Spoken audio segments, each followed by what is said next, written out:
Abraham, our forefather, according to the flesh, discovered in this matter.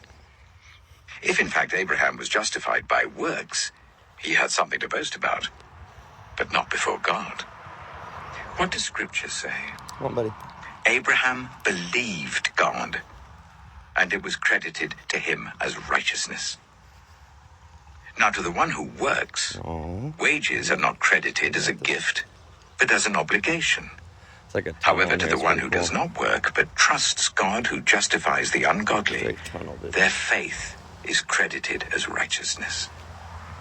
David says the same thing when he speaks of the blessedness of the one to whom God credits righteousness apart from works. Blessed are those whose transgressions are forgiven, whose sins are covered. Blessed is the one whose sin the Lord will never count against them.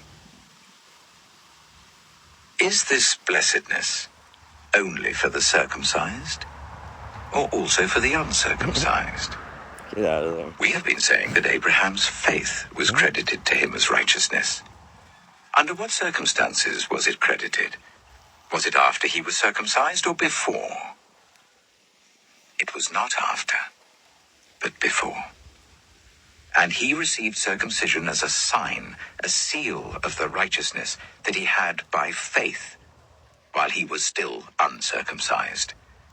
So then, he is the father of all who believe, but have not been circumcised, in order that righteousness might be credited to them. And he is then also the father of the circumcised, who not only are circumcised, but who also follow in the footsteps of the faith that our father Abraham had before he was circumcised. It was not through the law that Abraham and his offspring received the promise that he would be heir of the world, but through the righteousness that comes by faith. For if those who depend on the law are heirs, faith means nothing, and the promise is worthless, because the law brings wrath. And where there is no law, there is no transgression. Therefore, the promise comes by faith, so that it may be by grace and may be guaranteed to all Abraham's offspring. Not only to those who are of the law, but also to those who have the faith of Abraham. He is the father of us all. As it is written, I have made you a father of many nations.